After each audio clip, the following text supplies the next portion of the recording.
ברוכים הבאים לסרטון אישור ניהול תקין. בסרטון זה נגיש בקשה לאישור לניהול תקין. מוכנים? מתחילים. היכנסו לאתר תאגידים ברשת.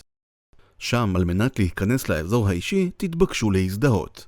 לאחר שהזדהיתם, בחרו באפשרות עמותות מבין האפשרויות שעל המסך. כעת בחרו באפשרות ניהול תקין ודיווחים.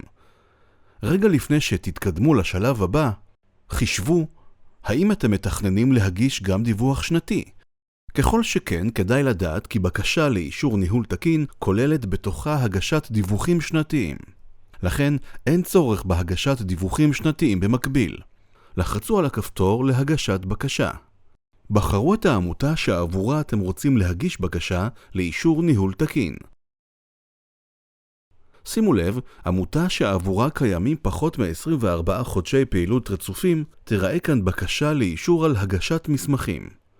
בעוד שעמותה הפעילה מעל 24 חודשים רצופים, תראה כאן בקשה לאישור ניהול תקין. התקדמו בלחיצה על כפתור בקשת ניהול תקין לשנה הרלוונטית.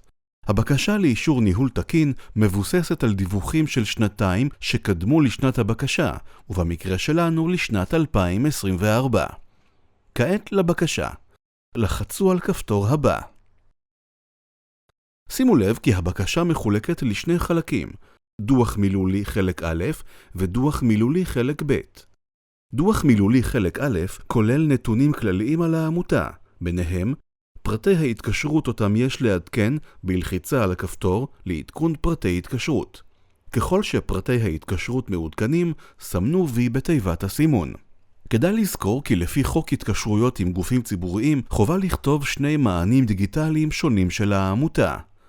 המען הראשון הוא כתובת הדואר האלקטרוני של העמותה, אשר תהיה גלויה לציבור, והמען השני הוא כתובת מייל או מספר נייד חסוי מהציבור. עברו ללשונית פעילות עיקרית ופרטו על הפעילות העיקרית של העמותה. בלשונית מאפיינים הרחיבו על תחומי הפעילות, אזורי הפעילות וקהל היעד של העמותה. בלשונית עסקאות ורכישות כתבו על העסקאות שביצעה העמותה. החלק השני של הבקשה, דוח מילולי חלק ב', מתמקד בנתונים פיננסיים על העמותה ובבעלי התפקידים. התחילו בפירוט בעלי התפקידים בעמותה. עמותה מחויבת בלפחות 2 חברי ועד, 2 חברי ועדת ביקורת או גוף מבקר ו2 מורשי חתימה. פרטו את חברי הוועד של העמותה. אם העמותה מינתה רואה חשבון מבקר, רשמו אותו כאן. שימו לב, אם המחזור עולה על 1,000,000 שקלים, העמותה חייבת במינוי רואה חשבון מבקר. כתבו את שמות חברי ועדת ביקורת או את שם הגוף המבקר. ציינו בעלי תפקידים נוספים כמו מנכ"ל וכל מנהל שכפוף למנכ"ל, ומורשי חתימה נוספים שאינם מבין חברי הוועד או מבעלי התפקידים האחרים.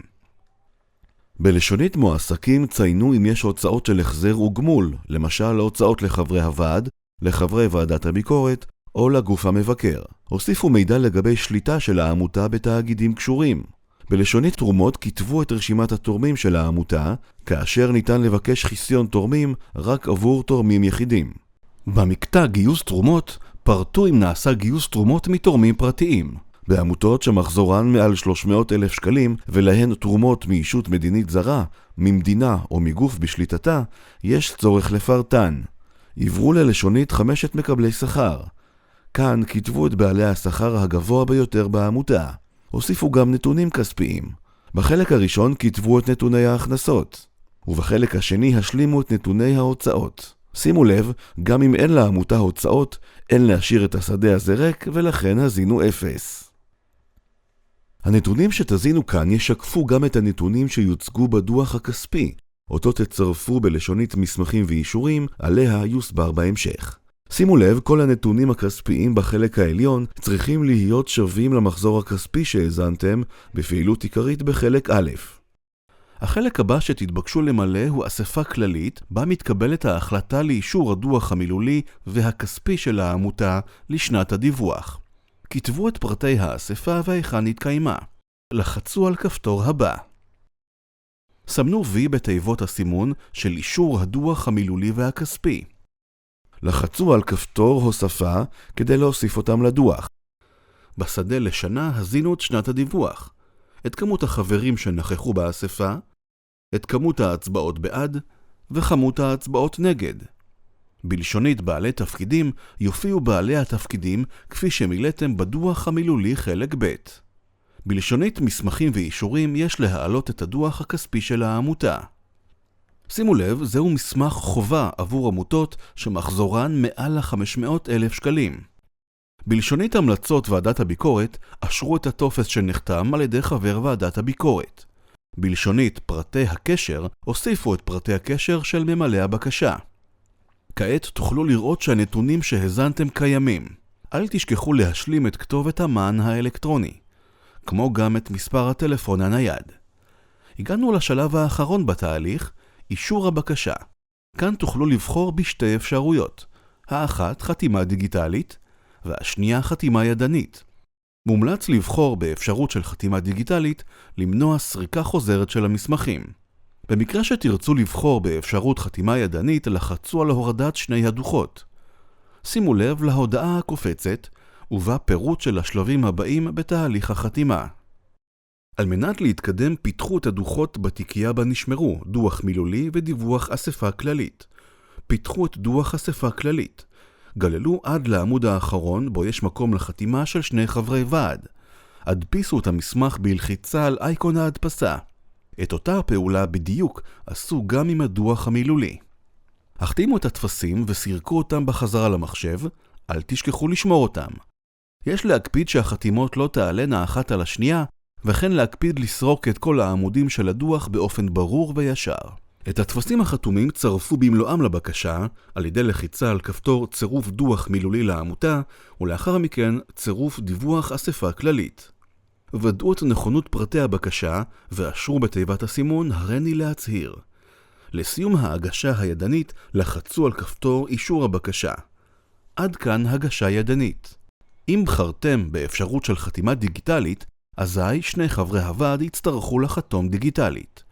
גם כאן תוכלו לראות את האפשרות להורדת הטפסים, אך הפעם בחרו באפשרות לעיון בלבד.